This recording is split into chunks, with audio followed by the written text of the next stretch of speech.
Morre un veciño de Cambados de 31 anos tras ser tiroteado supostamente no rexistro da súa vivenda. Sucedeu durante un operativo antidroga da Policía Nacional que se puxo en marcha esta pasada madrugada na comarca do Salnés. Axentes da UDICO practicaron ata o de agora unha vintena de rexistros en Vilanova, Cambados, Ribadumia e Vilagarcía, que se terían saldado cunha decena de arrestados. A operación contra o tráfico de drogas continúa aberta e xa hai unha investigación en marcha da Garda Civil para aclarar as circunstancias do tiroteo mortal.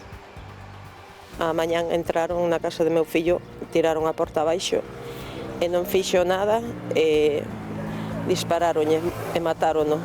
Así, de simple, disparar e matar. A las 6:30 de la mañana nos tiraron la puerta abajo, nosotros estábamos en cama, nos asustamos, lógicamente, y nos levantamos, tanto él como yo, de la cama, asustados. Él se asomó a la puerta y ya se escuchó el tiro. Pero él no iba armado, no iba nada, o sea, estaba indefenso, lo mataron. Boas tardes, benvidos ao Galicia Noticias deste martes 16 de xuño. Un home morreu tras sufrir un accidente co trator que manexaba en Carballo. O falecido é un veciño dese mesmo municipio de 64 anos. Estaba a rozar nunha leira cando o trator emborcou. Quedou atrapado baixo o vehículo e xa non se puido facer nada por lle salvar a vida. O accidente eu creo que é falta de limpeza en todas as fincas, non se ve moito por onde pasa un trator, e tuvo a desgracia de chegarse a orilla, o terraplén pequeno que hai, e volcou. Estas máquinas sin protección setada, sabemos todos o que pasa. Os bombeiros liberaron a condutora destoutro coche que sufriu un accidente cando circulaba pola parroquia de Moreira, no concello Pontevedrés de Ponteareas. Por causas que se investigan, o turismo saiu da vía e caeu por un desnivel. Foi ela mesma a que avisou os servizos de emerxencias ao ver que estaba atrapada e non podía sair do vehículo. Gracias a Laura y sobre todo a Mónica, que es que no puedo hablar, lo siento. Ya la tengo. Menuda a que enleou Sugar, esta gata de Moaña que quedou atrapada durante 6 días na cheminea dun garaxe. A súa dona, Protección Civil e a protectora do Morrazo intentárono todo para rescatala. Finalmente interviron os bombeiros e nós estivemos no feliz desenlace. E o tempo hoxe deixanos un dato ben curioso na provincia de Ourense. Esta noite tiveron a temperatura máis baixa de Galicia, con 8 graus en Calvos de Randín, pero tamén a máis alta, con 21 en Ourense. Na capital xa están afeitos a vivir e a dormir no que eles mesmos definen como un forno. Vivimos en la ciudad de la temperatura extrema, siempre, no es lo que hay. Temos que cerrar todo, a calicanto, que non entre nin xisca de sol. Levo chaqueta porque vou en Sisas, pero sin embargo no bolso levo unha visera para logo volver a cruzar a Ponte Romana. Sí, a ver, sí. esa visera. Mira, porque é peligroso. Hai que ir preparada. Sí, porque logo cruzar por aí é dos orensanos, atrevernos a pasar a ponte.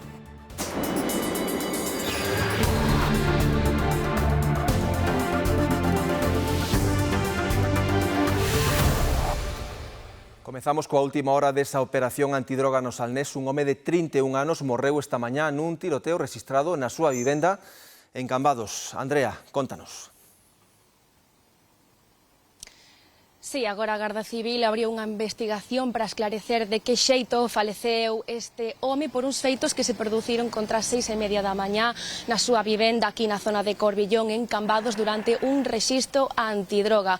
O home de 31 anos é de aquí de Cambados, presunto narcotraficante, recibiu un disparo por parte da Policía Nacional, logo foi trasladado ata o Hospital do Salnés, onde faleceu pouco despois. No marco desta operación antidrogas, no que xa van polo menos 15 persoas detidas, leváronse a cabo tamén máis rexistros noutros puntos do Salnés, en Vilagarcía, Vilanova, Ribadumia e tamén aquí en Cambados, aínda que son poucos os detalles que trascenderon, xa que a investigación continúa aberta e baixo segredo de sumario.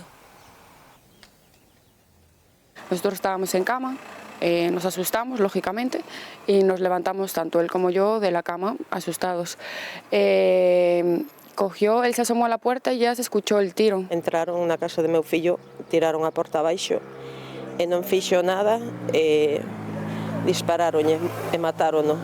Así, de simple, disparar e matar.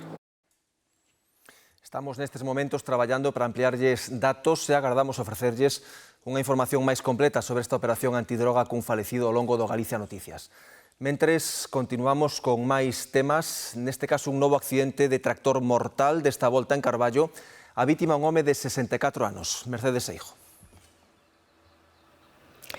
Si o 112 recibiu a alerta contra as 9 da noite dun particular que había un home atrapado baixo o seu tractor. O home estaba desbrozando esta finca no lugar da Redonda, no parroquia de Rebordelos, en Carballo, cando o seu tractor emborcou. Este tractor, como ven, sen arco de seguridade. Ata o lugar dos feitos desprazáronse os servizos de emerxencia e os bombeiros, que tiveron que escarcerar o home de 64 anos, veciño de Rebordelos, e xa non se lle puido facer nada por salvarlle a vida. Este novo accidente mortal cun tractor sinala un problema recorrente en Galicia, onde, segundo un informe recente, entre 2010 e 2023 rexistráronse 278 mortes con maquinaria agrícola. Na maioría dos casos, o tractor está detrás destes sinistros. Retiran o tractor sinistrado logo de que se producira o accidente fatal. Aconteceu nunha leira de Sambade, na parroquia de Rebordelos, concello de Carballo. Foron os propios veciños os que viñeron buscar o tractor e os que lamentaban o xeo acontecido. De feito, vivía ao lado da miña casa. Bueno, íamos sacar o tractor, o meu compañeiro máis eu, para leválo para o tallar, para deixalo no tallar. É unha desgracia, é unha pena, pero son cousas que pasan no traballo. O home de 64 anos estaba a rozar cando o vehículo emborcou e quedou atrapado debaixo. E que conozco a familia toda, o señor incluído, e, bueno, o accidente eu creo que é falta de limpeza en todas as fincas, non se ve moito por onde pasa un tractor, e tuvo a desgracia de chegarse a orilla, o terraplén pequeno que hai, e volcou. E volcou, e, bueno, estas máquinas sin protección e tal, sabemos todos o que pasa. Pero é o que hai, agora mesmo hai de todo, hainos con arca e sin arco. De momento pois están aí, están permitidos máis ou menos, e a xente vai traballando pouco a pouco. Os camiños non se saben por onde están, as fincas non saben por onde están tampouco, marcos tampouco, e bueno, vamos un pouco ás cejas cando limpamos elas. Foi un particular o que alertou o 112 do suceso e ata o lugar desprazáronse os equipos de emerxencias. Os bombeiros liberárono, pero non foi posible salvarlle a vida. No lugar recordan que non hai moito tempo, outro veciño morreu en circunstancias moi parecidas. Na Coruña xulgan 4 homes por agredir a coitelar a outro na rúa do Orzán no ano 2024. A Fiscalía pide para eles penas que van dos 9 anos e medio aos 4 anos e medio de cárcere. Na vista oral, todos eles recoñeceron ser autores dos feitos e aseguraron que estaban arrepentidos. ¿Recuerda haberle clavado una navaja a una persona? Sí, por el vídeo que vi después, si no tampoco... ¿En el vídeo se reconoce usted como la persona que está clavando la navaja? Y ya habíamos tenido una pelea en otro lado y la verdad que es que no. Tengo una explicación para no recordar parte de lo sucedido. Hombre, tomo tratamiento desde los 18 años, estoy con psiquiatría, tuve una mala temporada, me estaba drogando todos los días, estaba bebiendo alcohol, estaba fumando porros, pues que non era yo. E asegurou que a navalla automática coa que acoitelou un home non era súa. Esa navaja estaba cerca de la barra del bar y no sé, a mí aquí me dio una chaqueta y en esa chaqueta había una navaja y había no sé qué más había.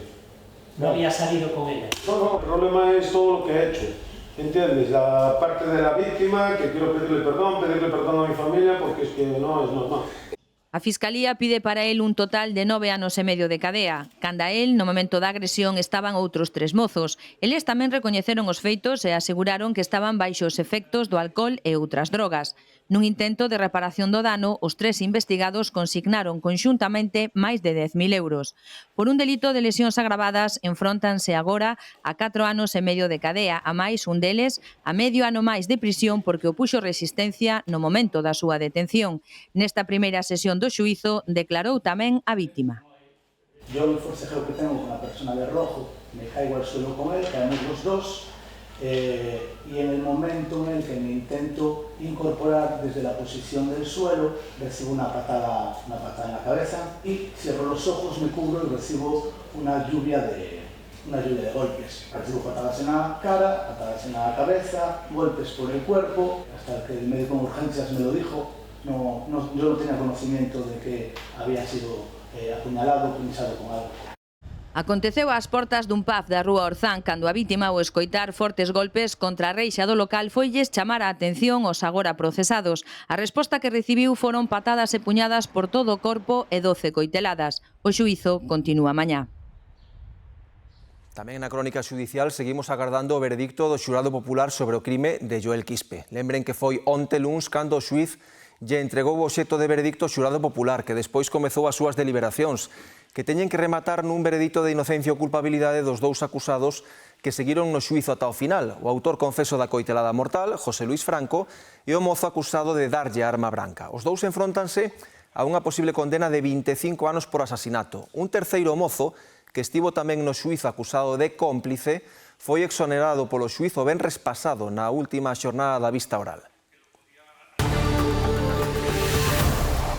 E a noticia do día, un home de 31 anos morre esta mañá nun tiroteo en Cambados. Foi no marco dun operativo antidroga na comarca do Salnés. A Policía Nacional está a practicar rexistros en Vilanova, Cambados, Ribadumia e Vilagarcía. Hai varios detidos. De seguida imos coa última hora desta operación no Galicia Noticias. Última hora antes dos incendios forestais en Galicia. En primeiro lugar, o de Xermade. Demetrio, contanos como está a situación arestora. Desactivada, así informaban dende o medio rural ás 9 da mañá, unha desactivación que se producía antes das 12 da noite, un lume que arrasou ao redor de 30 hectáreas nesta zona de Xermade. Falamos da parroquia de Roupar. Con este último lume que quedaba activo, que era este, quedaba desactivado. Anteriormente tamén se desactivaron os de Herbón en Padrón, así como de Boborás na provincia de Ourense. Este, o de Xermade, iniciábase onte contra as 3 da tarde, pouco antes das 3 da tarde. Non houve en ningún momento risco para as vivendas, xa que o lume se producía bastante afastado desa parroquia e, como decíamos, agora mantéñense tamén algunhas patrullas para vixiar que algún foco non se reactive. Se o fai, pois poderá atacalo de xeito inmediato. Así que a noticia que lles podemos trasladar é que a partir de onte, pouco antes das 12 da noite, queda desactivado tamén este último dos lumes aquí en Xermade, na provincia de Lugo. Canto o resto de incendios forestais de importancia, o de Boborás en Ourense quedou estabilizado a noite pasada tras queimar unhas 250 hectáreas e o de Padrón está na mesma situación. Neste caso, a superficie calcinada supera as 350. Nos dous casos chegou a activarse o nivel 2 pola proximidade do lume ás casas. En Sada, unha muller tivo que ser atendida por inhalación de fume cando intentou sacar o coche dun garaxe onde se orixinara un incendio. O lume calcinou un vehículo onde supostamente se iniciou o lume e danou outros dous. Os veciños tiveron que ser desaloxados.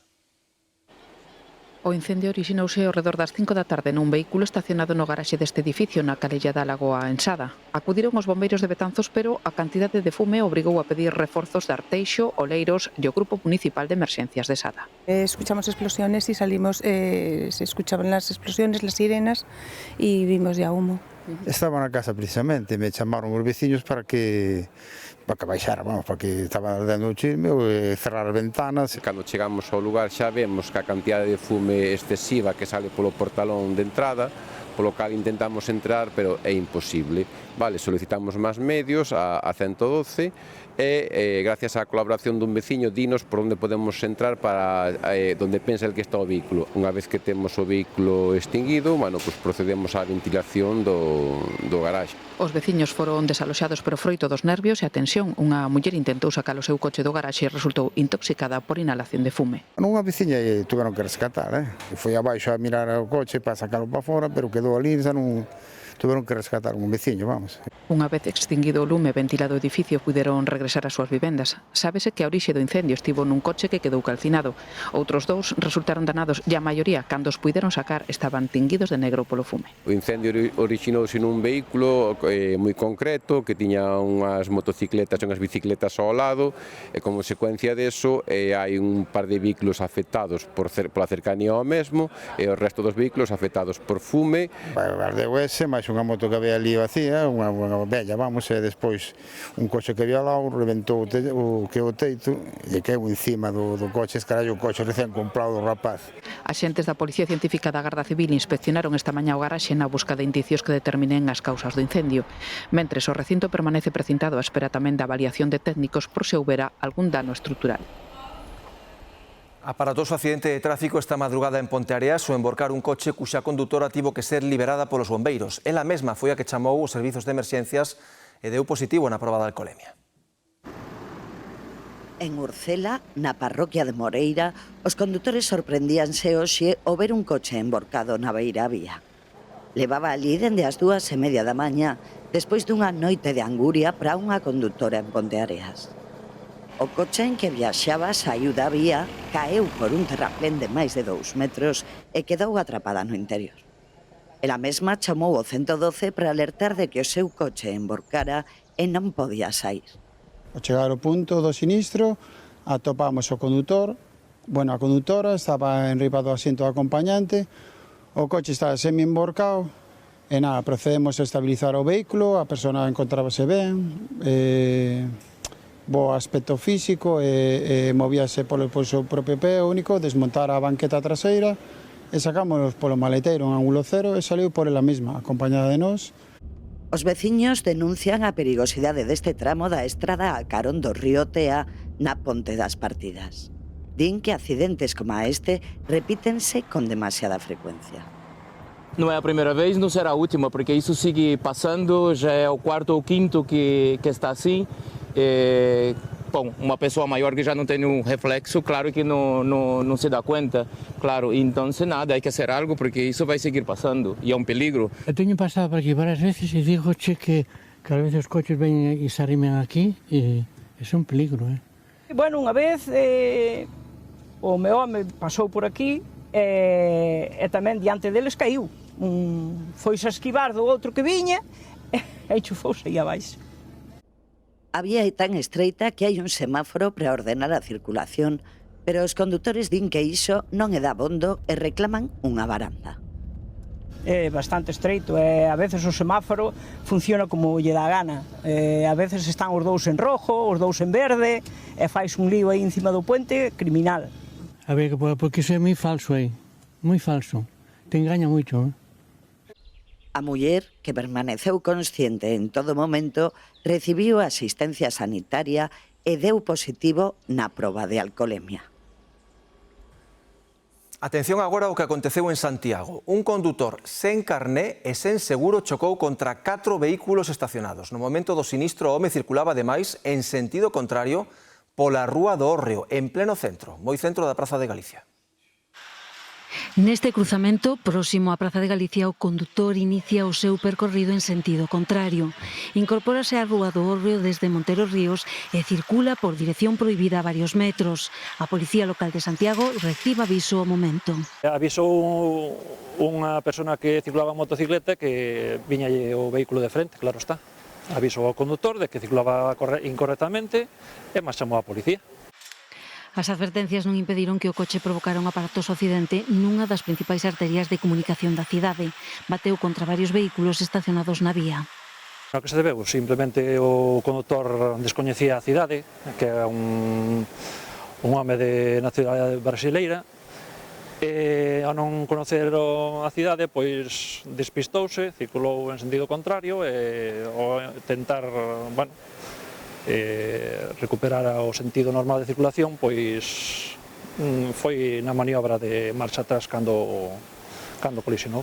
3 motocicletas con escasos danos materiais, máis un turismo tamén con pouquiños danos.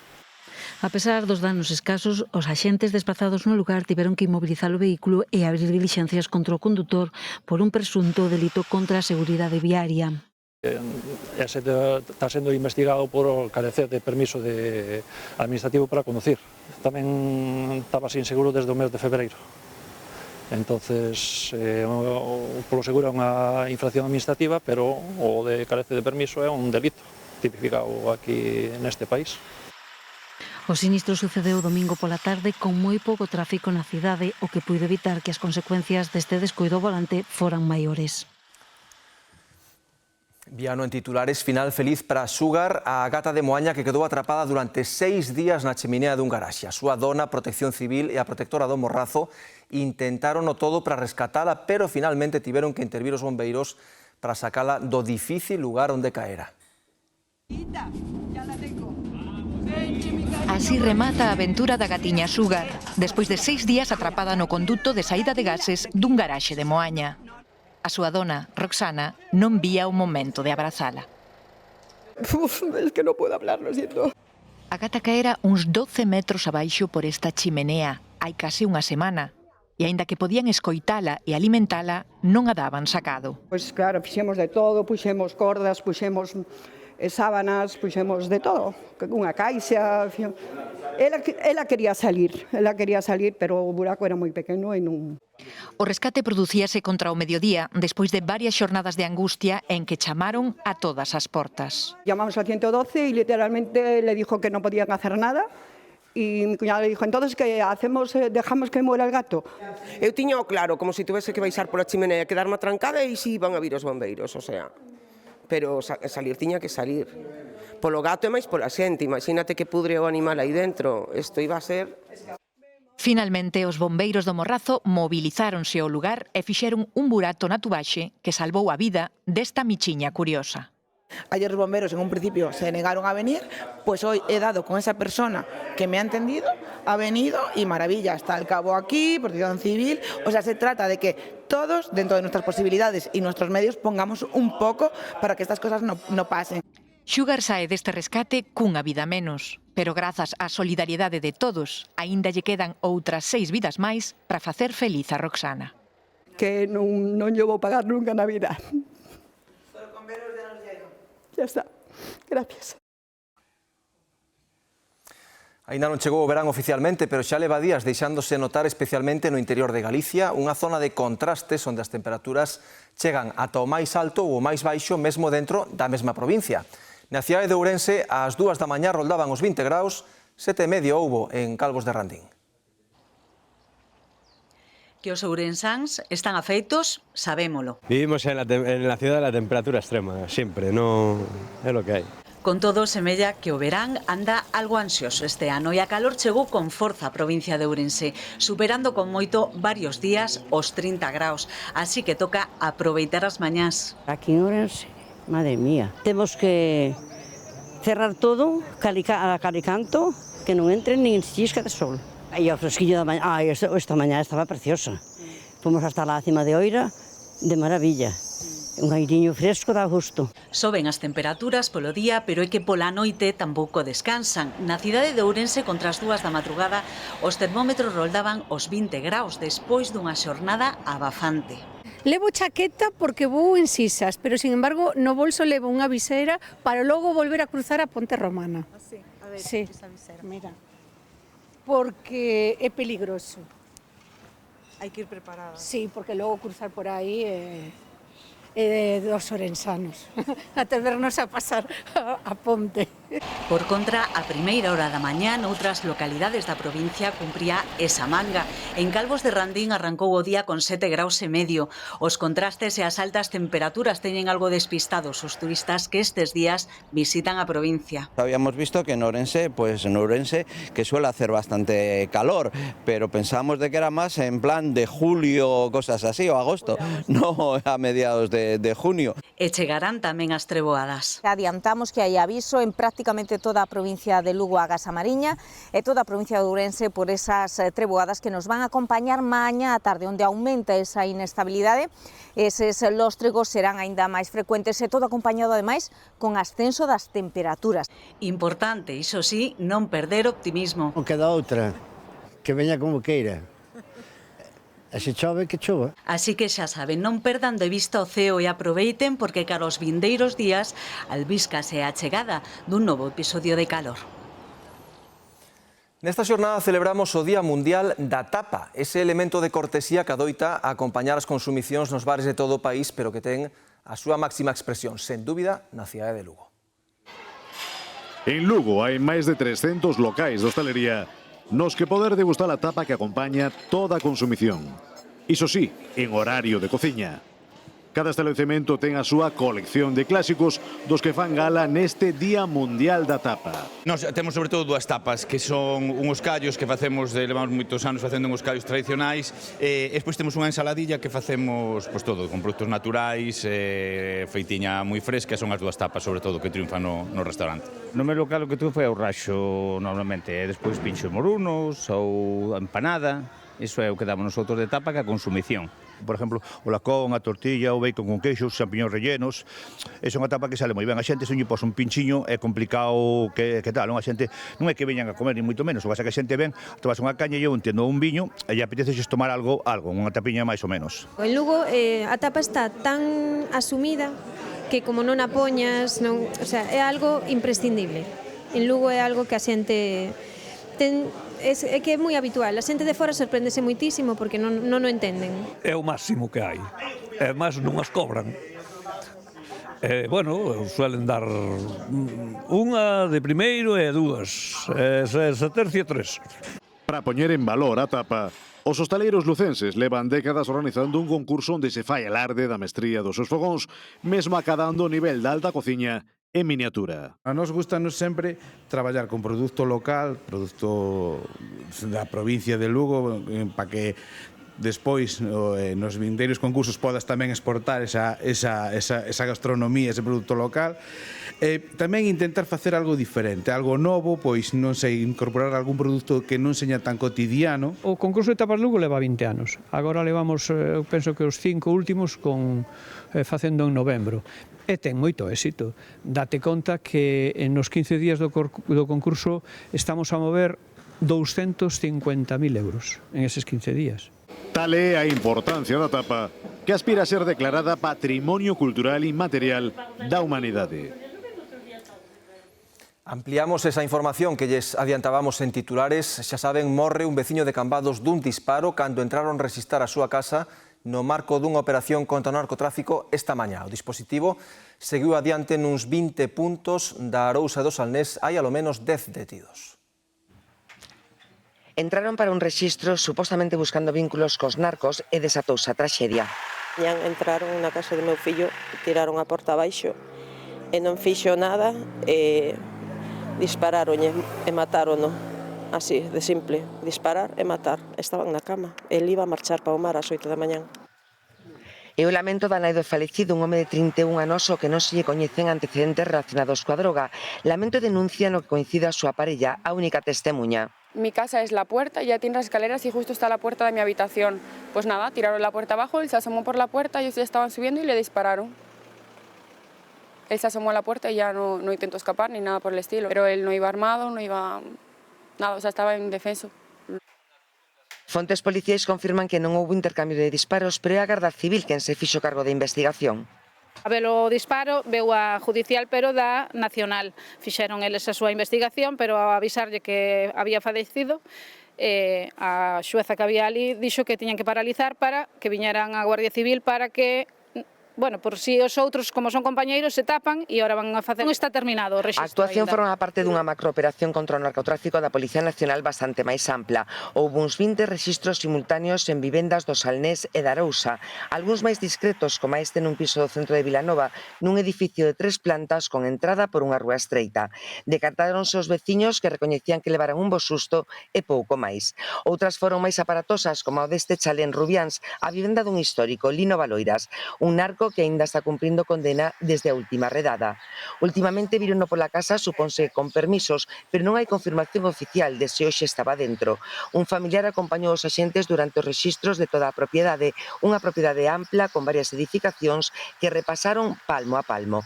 A trasfega foi constante da casa ao garaxe e os coches. Levaron alo menos 3. Houbo apoio por aire e rastrexo de cans. O rexistro prolongouse durante horas e a operación aínda non se dá por pechada. Con todo, falase duns 10 detidos e duns 20 rexistros. Pois sobre a morte dun home nesta operación policial da que lles estamos informando, temos a versión policial. Escoiten. Nos ahora mesmo podemos sair en defensa dunha ou outra parte, pero a verdad só é unha. E para iso temos que ter os datos de todas as partes. Neste caso, queremos que Garda Civil co atestado de Policía Nacional e co atestado que fagan eles, máis os datos que lle aporta a local Administración de Xustiza, terá os datos necesarios para poder dar luz aos feitos que aconteceron, os desgraciados feitos que aconteceron hoxe. Pero nós, de verdad, que un agente da Policía Nacional profesional da Unidade de Intervención Policial cometa semejante erro, pois pómolo en dúbida. Nós queremos na profesional desta xente e que fixo o que tiña que facer nun momento de alta tensión. E agora esperamos que sexa un xulgado o que saia ca verdade por diante. Mais temas agora, na Illa de Arousa botou a andar a zona Hora na contorna de Área da Secada. Son 300 prazas de aparcamento en zona azul coa que se pretende regular o colapso de tráfico que se produce nesta zona en temporada estival. Na Illa de Arousa queren poñer remedio a un problema que sofren cada verán, conseguir aparcar a carón dos seus areais, así que esta temporada estrean Zona Azul en Área da Secada con 300 prazas disponibles. Os parquímetros xa están colocados e van a estar operativos ata o 15 de setembro. O problema que había era o tránsito dos vehículos, porque agora, impoñendo esta medida, o que facilitamos é que haxa máis disponibilidade a hora de aparcar. Hai 3 parquímetros instalados dos que deberán facer uso aqueles que se despracen a este areal, pero os veciños da illa, os motoristas e as persoas con mobilidade reducida están exentos de pagar. Non é necesario deixar o ticket no vehículo porque nós temos unha PDA na que podemos comprobar se é residente ou xa pagado, entón non é necesario deixar o ticket, non. Unha medida que agradecen moitos dos que visitan estas praias. E isto, en verán, é un formigueiro, vamos, toda esta zona, que isto é un paraíso, pero claro, é un pouco o que tú dices, regular isto un pouquiño, non? Que pareceme normal. Os prezos para poder aparcar nesta zona azul varían en función do tempo que se estacione. Por unha hora hai que aboar 50 céntimos e polo día completo 4,5 €, unha medida, en definitiva, encamiñada a aliviar o colapso de tráfico na zona que se produce cada verán. A cidade de Ourense vive esta semana os días centrais das festas do Corpus. Os actos principais celebranse na contorna dos Remedios, o que obriga a cortar o tráfico nunha das vías de acceso ao centro máis concorridas. Restriccións que os afectados levan con paciencia.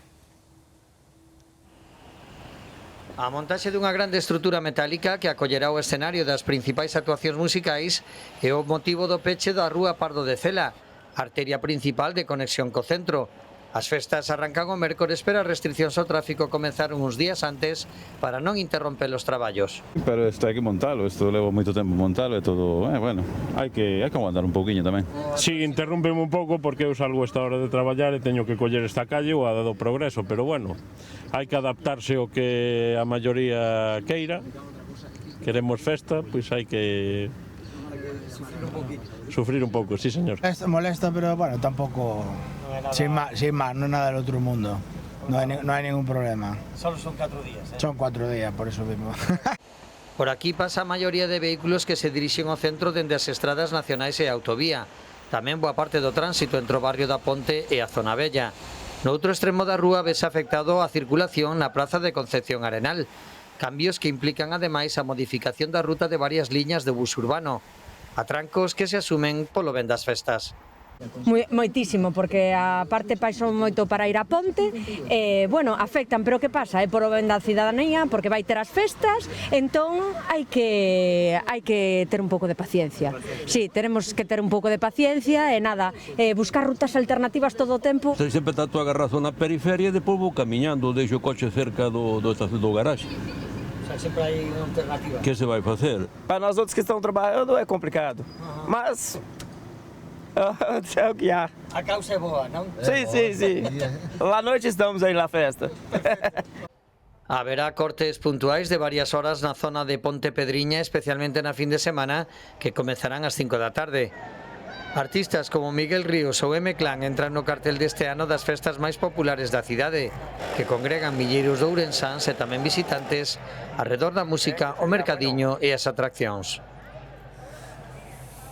Un mel da Ribeira Sacra fíxose coa máxima distinción á calidade nos premios internacionais celebrados en Londres. Nesa categoría obtivo a medalla de platino, á que se suma a de ouro no apartado da imaxe da presentación.